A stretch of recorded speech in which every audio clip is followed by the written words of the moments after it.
Welcome back to Horoscope TV. It is so good to have you here with us. We are diving straight into the cosmos today. Right. And if you are an Aquarius, or if you have a lot of Aquarius in your chart, maybe it's your rising sign, maybe your moon, you are definitely going to want to pull up a chair for this one. Oh, absolutely. This is a big one. It feels big. This isn't just a standard forecast. Yeah. We are looking at a week that feels like a really pivotal chapter in a much larger book. It is. It's a significant week. It's one of those weeks where the planetary geometry is so loud, so specific that you can almost feel the hum of it before it even arrives. You really can. We're looking at the week of Monday, February 23rd, all the way through to Sunday, March 1st, 2026. And I have to say, looking at the charts, this doesn't look like a standard you might meet a handsome stranger kind of week. It feels electric, Yeah. but also strangely heavy in certain spots. Electric is the perfect word for it. Yeah. Yeah. But it's a grounded electricity, which, creates a lot of heat. If I had to give a headline for Aquarius this week, it is a collision. A head-on collision. A collision of what? It's between these really practical, earthy financial matters. I mean, the nuts and bolts of your bank account, your resources, your physical security, and this high voltage, just buzzing nervous energy that is urging you to break all the rules. Okay, let's unpack that immediately, because usually when we talk about breaking rules, Aquarians are the first ones to sign up for that. They're the rebels of the zodiac. They love a good revolution. But you're saying this week has a specific flavor to it. It's not just, rebellion for the sake of it. It does. It has a very specific flavor, and it's a tricky one. And our mission today is really to analyze why this week feels the way it does. We aren't just, reading off a list of predictions. We're looking at the planetary architecture to really understand the mechanics behind it. Right. We have a Mercury retrograde starting, which is always fun. And we have a very, very volatile aspect between Mars and Uranus. It's a recipe for friction. Mars and Uranus together just sounds like someone throwing a lit match into a fireworks factory. It can be. It absolutely can be. But the core theme here isn't just chaos for chaos's sake. It's values and money. Okay. It's about understanding what you possess, what you owe, and maybe most importantly, what you actually care about. The big question this week is, are you rebelling because you genuinely have a better vision, or are you just rebelling because you're uncomfortable with your current reality? So it's a duality then. Precisely. It's a week with a messy, potentially explosive middle, but, and I really want to stress this for you, it is followed by a beautiful, clarifying resolution by the weekend. Oh, that's good to know. So if you're listening and things feel really intense on, say, Wednesday or Thursday, just hang tight. The weekend brings the clarity you are absolutely looking for. I love that. A light at the end of the tunnel. Okay, so let's get into our first section here, the general atmosphere. You mentioned this theme of values and resources. What is kicking all of this off? Because usually I think of Aquarius as being about big ideas and the collective, not so much about, balancing the checkbook. And that's the tension. That's exactly it. It starts right away on Tuesday, February 24th, with the first quarter moon. Now, we should probably pause and just explain what a first quarter moon actually does. Yeah, please. We hear about new moons and full moons all the time, right? But the quarters, those are the action points. Okay, so if the new moon is like planting the seed, what's the first quarter? Is it the first sprout? That's the perfect analogy. The first quarter is when that sprout has to push through the hard dirt. It meets resistance. It is a crisis of action. It's a cosmic nudge that asks you, well, it demands you to make a decision. Okay. And for an Aquarius, this specific first quarter moon is creating a really sharp tension between balancing your personal needs versus the needs of your community or your group. Which is the classic Aquarius struggle, right? Yeah. They're the sign of the collective, the humanitarian. They always want to save the group, sometimes at their own expense. They're the ones who will stay late to help a coworker, even when they're completely exhausted. Exactly. And the stars are asking you on Tuesday, are you sustaining yourself? You cannot pour from an empty cup. It's a cliche, but it's so true this week. This week demands a reevaluation of your personal standing. You might feel really pulled to help a friend or join a cause or donate money you don't quite have.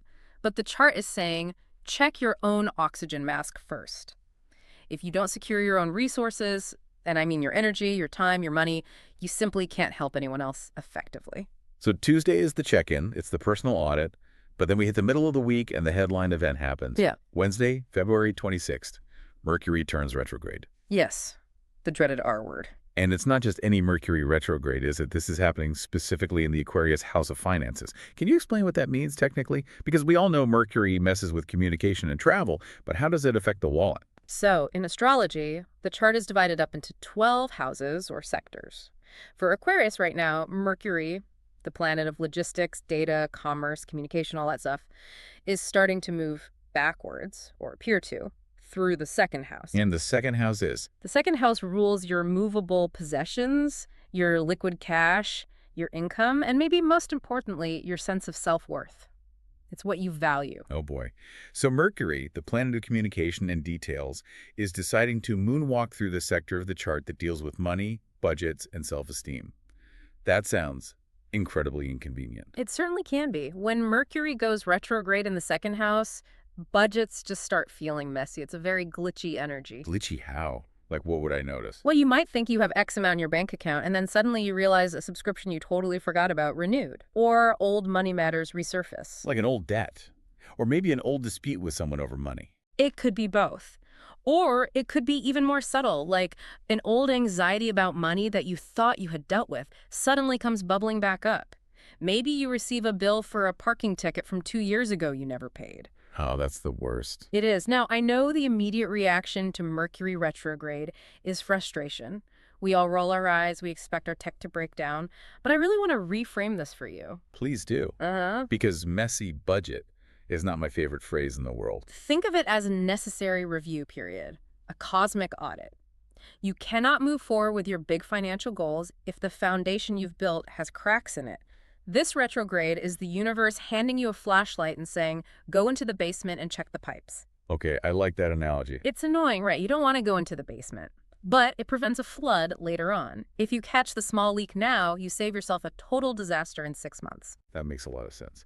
So Wednesday is for checking the pipes, doing the boring but necessary maintenance work. But then Thursday, February 27th, I have red alert written in my notes here.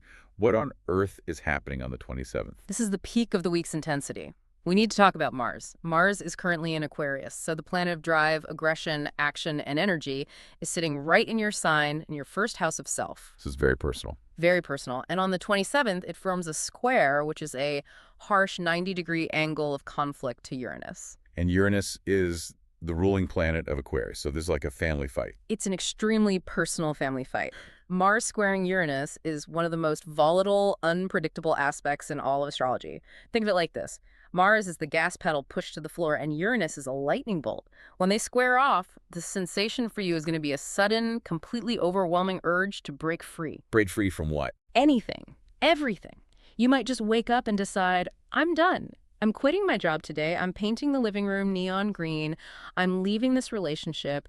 It's a powerful impulse. It sounds like that feeling when you've had way too much coffee and you're stuck in a really boring meeting and you just want to stand at the table and scream, but like amplified. Multiplied by 10. It is a physical restlessness. The risk here is surprise changes in your home life or accidental conflicts born from this raw desire for independence.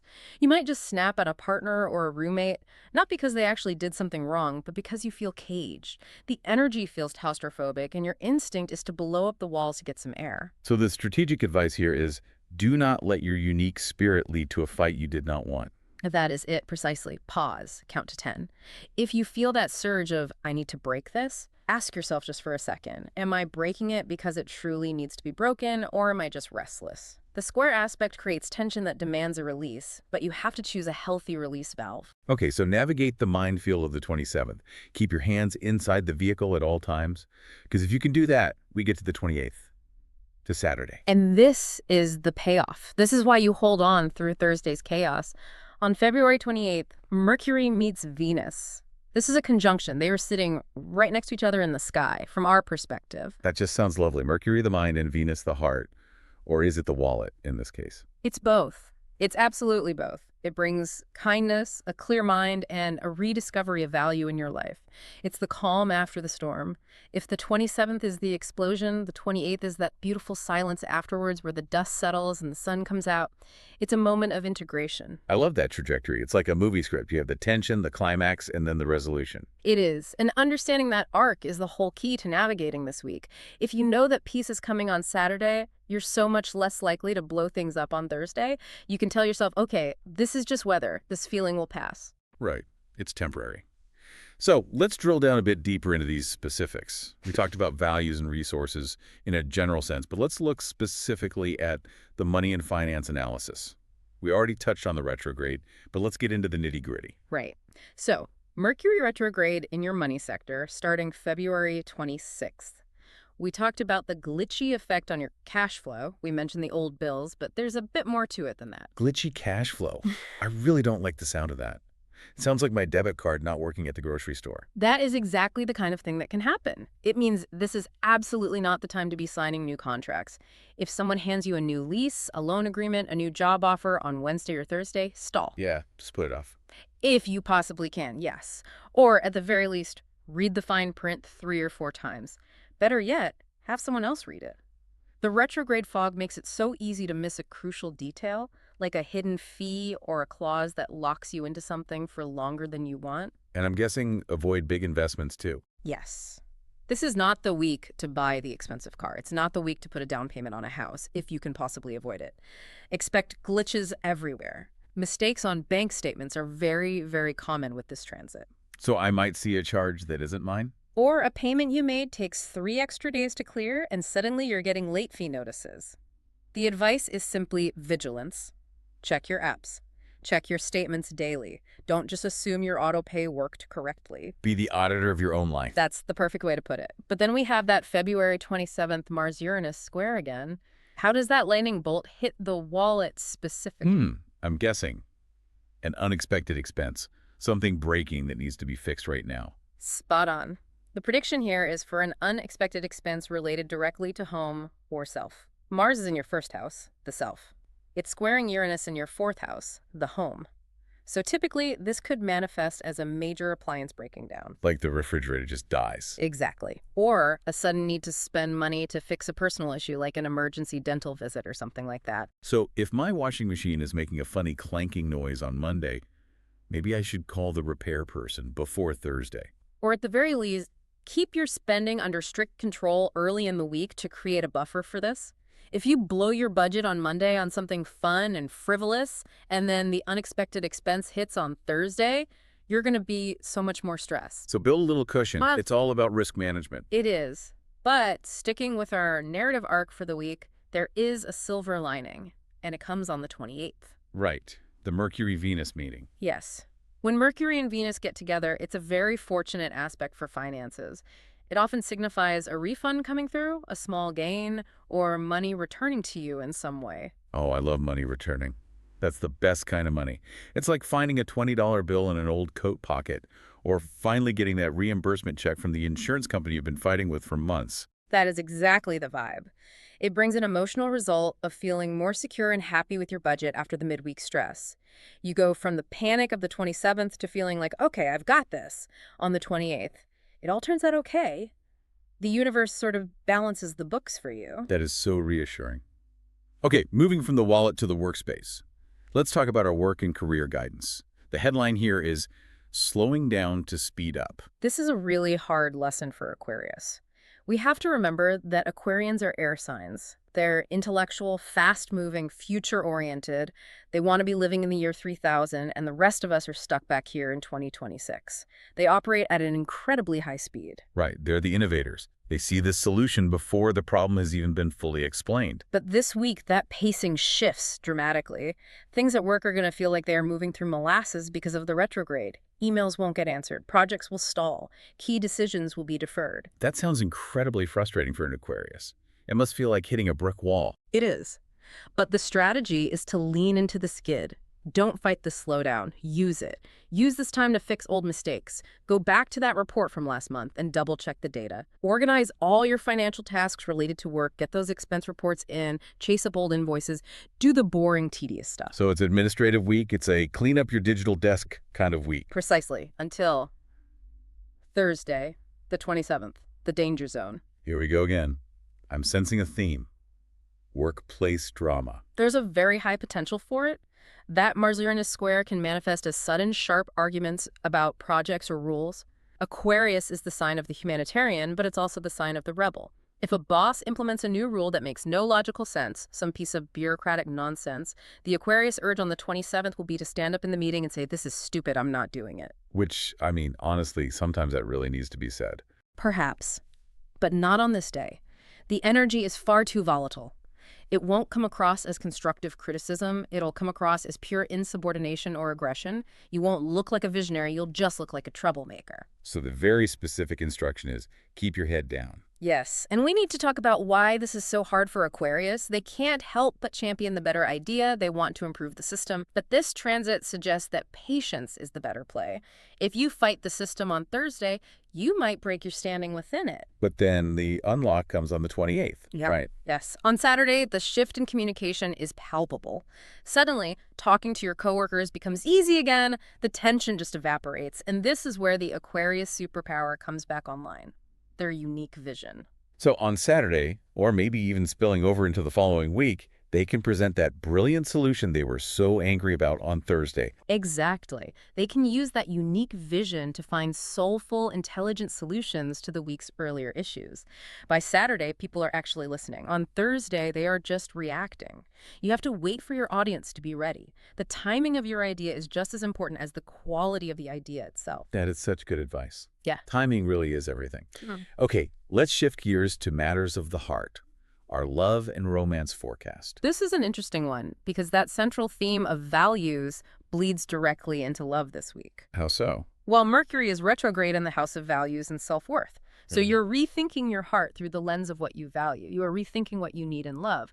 It's not just about, do I like this person? It's a deeper question. It's, does this person align with what I value most in life? Do we share the same core principles? And with retrogrades, we always have to talk about the past. Is there a return of the X alert we should be aware of? There is always that potential with Mercury retrograde. A past love might be brought back into your awareness, perhaps triggered by an old value. Maybe you find an old concert ticket stub, or you hear a song on the radio, and you remember a relationship where you felt valued in a very specific way. And that prompts a rethink of your current situation.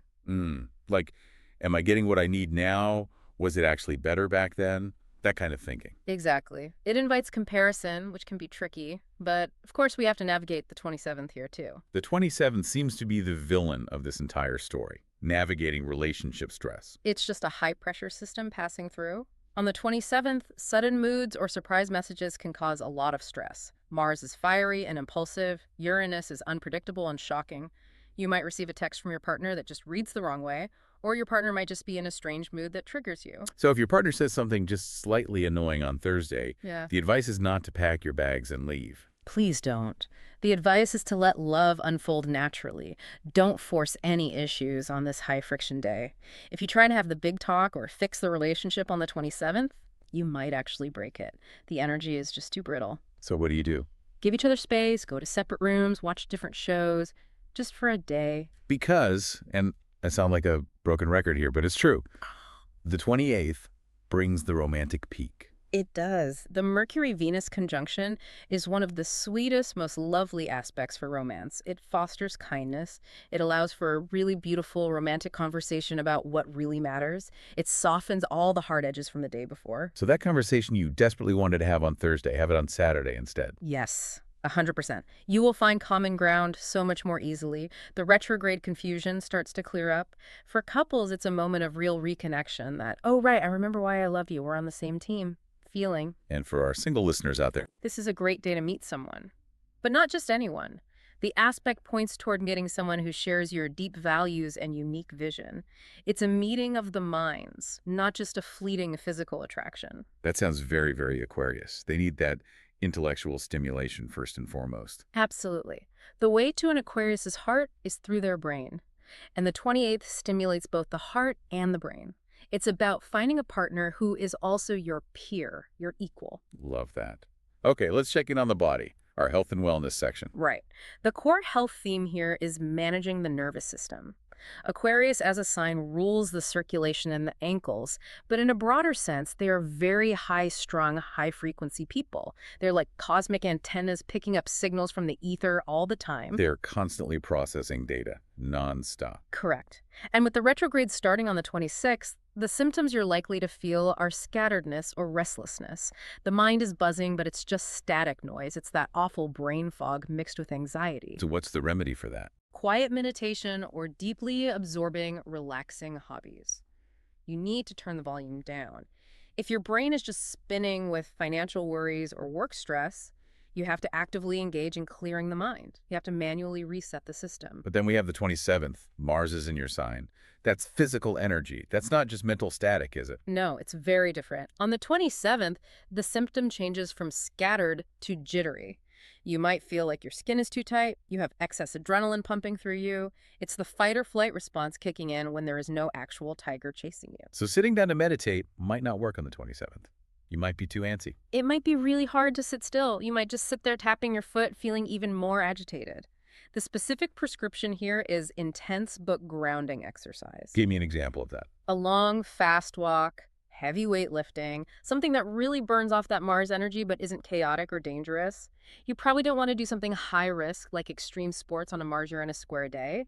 That's how you twist an ankle, which is the classic Aquarius body part to injure. Right. But you need to sweat.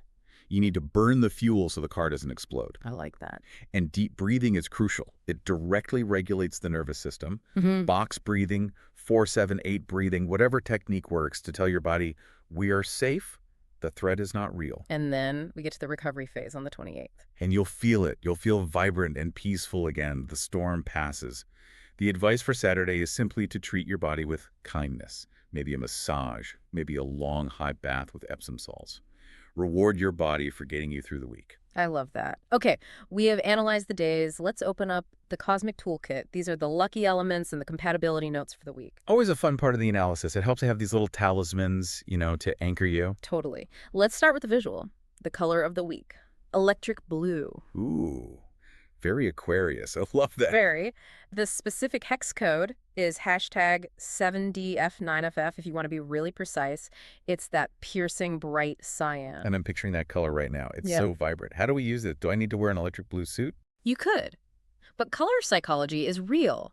Even just wearing a scarf in this color or setting it as your phone background can help you channel that electric Uranian energy constructively rather than destructively. It aligns you with the vibration of your ruling planet, but in a conscious, intentional way. It says, I am awake, not I am anxious. I like that. A little subconscious cue. Now, the lucky numbers, I'm seeing a pattern here in our notes, 11, 22, 33, 44, 55, 66. Yes, these are all master numbers or repeating double digits. What does that signify this week? It really reinforces that theme of alignment and duality that we've been talking about. We talked about the duality of the week, the chaos versus the peace. These numbers represent mirroring. It's about aligning your inner world with your outer world. If you keep seeing these numbers on a clock or a license plate, take it as a little sign from the universe that you are on the right path, even if the path feels incredibly bumpy right now. And the best dates to circle on the calendar. February 24th, that first quarter moon, the day of decision, and February 28th, the day of the Mercury-Venus conjunction, the day of peace. These dates bookend the chaotic middle. They are your safe harbors. If you have to schedule something important, try to aim for one of these 2 days. Okay, let's talk people. Compatibility analysis.